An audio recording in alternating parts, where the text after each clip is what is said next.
Good morning. Welcome to Success Point IS Academy. Very well, good morning, sir. अगर कोई बच्चा PCS और UPSC की प्रिपरेशन करना चाहता है, तो उसके लिए क्या-क्या ओरिएंटेशन होनी चाहिए और कब बच्चे को पीसीएस और यूपीएससी की प्रिपरेशन करना चाहिए? सर, मेरा आपसे एक प्रश्न है। Thank you sir for asking such a great question. सबसे पहले जो सर ने क्वेश्चन पूछा ये बहुत ही इट्स अ बर्निंग क्वेश्चन, काफ़ी जलता हुआ प्रश्न है।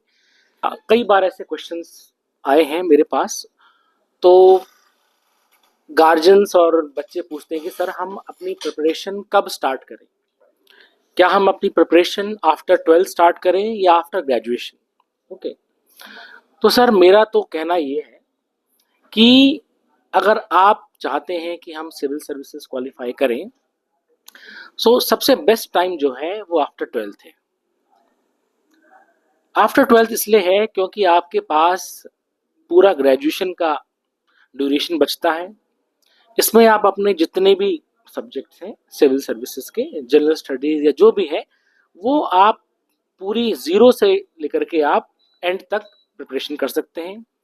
You can write answer also, और जो भी आपके जो है मान लेते हैं कुछ आंसर राइटिंग प्रैक्टिस में कुछ दिक्कत आ रही है, जो भी आ रही है आपको, तो वो अपने मेंटर से आप उसको दूर करवा सकते हैं।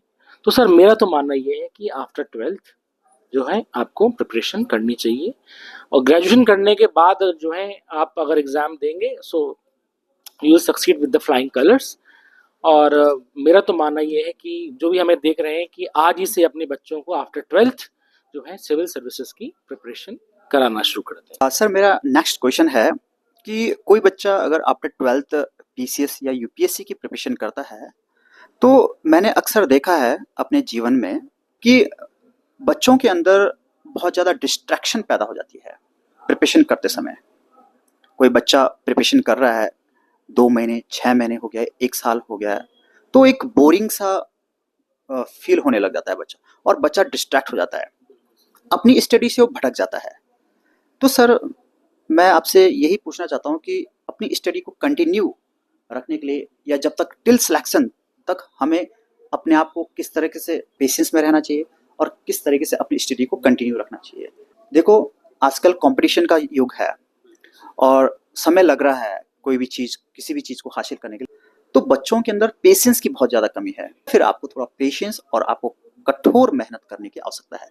तो आप क्या बच्चों को या हमारे जो व्यूअर्स है क्या निर्देश देना चाहते हो या क्या बताना चाहते हो? सर देखिए, एक सेइंग है that slow and steady wins the race.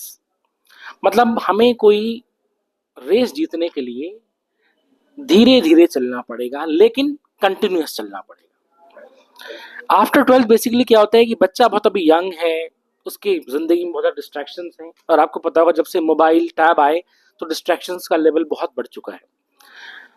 अब मान लेते हैं कि अगर आपके पास 24 आवर्स हैं, ठीक है, तो अगर आप 12th के बाद शुरू करते हैं तो 12th के बाद मैं कह रहा हूं आप कंसिस्टेंट रहें। सिविल सर्विसेज में देखा जाए कंसिस्टेंसी बहुत ज़रूरी है।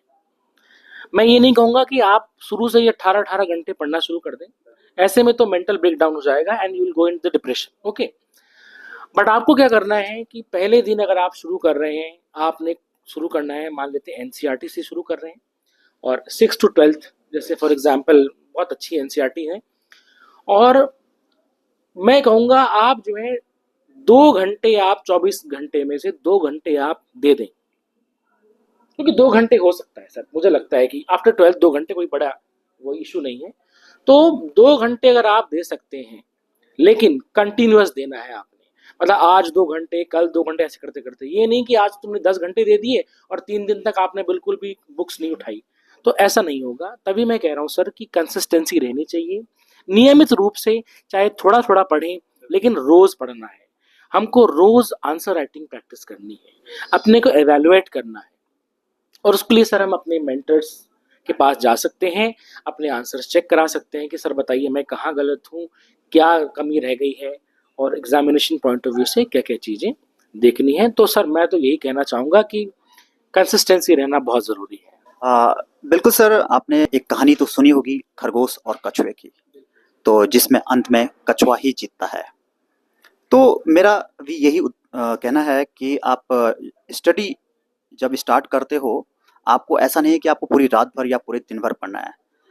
अगर आप कहीं कोचिंग ले रहे हो, तो जो चीज़ कोचिंग में पढ़ाई जा रही है, उसको घर में आपको देखना है, उसको रिवीजन करना है और कंटिन्यूटी आपको काम करना है इस पर। सर, यूपीएससी और जो पीसीएस है, बच्चे थोड़ा सा सिलेबस के बारे में भी बहुत ज़्यादा डिस्ट्रैक्टेड रहता है कि पैटर्न क्या होगा।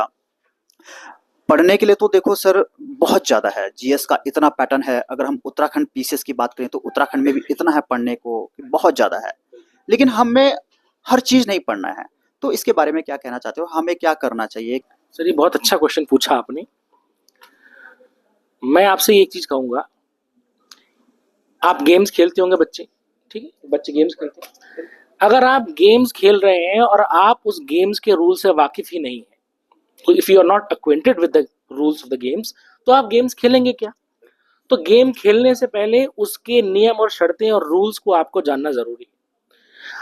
इसका मतलब ये है कि स्टूडेंट्स, अगर आप सिविल सर्विसेज की प्रिपरेशन करना चाहते हैं तो पहले आप उसका सिलेबस उठाएं, उसके अकॉर्डिंग पढ़ें, ठीक है ना। और सबसे इंपॉर्टेंट चीज आपने क्या करनी है, पिछले 10 साल के पेपर देखने हैं प्री और मेंस के, कि सवाल कहाँ से आ रहे हैं, किस सब्जेक्ट से आ रहे हैं, किस सब्जेक्ट से फॉर एग्जाम्पल ज्यादा आ रहे हैं, बिल्कुल सही, और किस लेवल के आ रहे हैं। फॉर एग्जाम्पल यूपीएससी में लेवल बहुत ऊंचा होता है और उत्तराखंड पीसी की बात करेंगे तो थोड़ा सा लेवल उससे नीचे होता है। तो मैं कहूंगा कि if you are preparing for the Uttarakhand civil services, then you must go through all the previous years papers pre और मेंस के, और साथ में यूपीएससी के पुराने पेपर्स प्री और मेंस के आप लगा दें, और मुझे लगता है कि definitely you will succeed in your first attempt. Thank you very much. और मैं आपको सौरभ सर के बारे में बताना चाहूँगा कि सौरभ सर के सब्जेक्ट हैं, ज्योग्राफी है, हिस्ट्री है और काफ़ी अच्छा पढ़ाते हैं। और मैं भी सौरभ सर से पढ़ा हूँ और आज की डेट में मैं सक्सेस आईएएस एकेडमी में उत्तराखंड का फैकल्टी हूँ। तो गाइज, सक्सेस आईएएस एकेडमी में नया बैच लॉन्च होने जा रहा है यूपीएससी एंड उत्तराखंड पीसीएस का। तो यदि आपको लगता है कि हमें उत्तराखंड पीसीएस एंड यूपीएससी की प्रिपरेशन करनी है, तो please come to the Success Point IAS Academy in Dehradun and enrolled your name here. Sir मुझे आपसे एक चीज पूछनी है कि अगर हम उत्तराखंड पीसीएस की तैयारी कर रहे हैं तो विदाउट उत्तराखंड आप सक्सेस नहीं पा सकते हैं, चाहे आपने जीएस में 100% अटेम्प्ट क्वेश्चन कर दिया। तो सर मैं आपसे ये पूछना चाहूंगा कि उत्तराखंड किस तरह से पढ़ें, और क्योंकि मुझे लगता है कि बच्चों को बहुत दिक्कत आती है सर उत्तराखंड पढ़ने में। तो अच्छा, आपको पता ही होगा सर, क्योंकि प्री में अगर हम देखेंगे 1/3 questions comes from the Uttarakhand only, और अगर हम मेंस की बात करेंगे तो जो है उत्तराखंड पेपर 1 एंड 2 है, तो दैट इज़ वेरी इंपॉर्टेंट।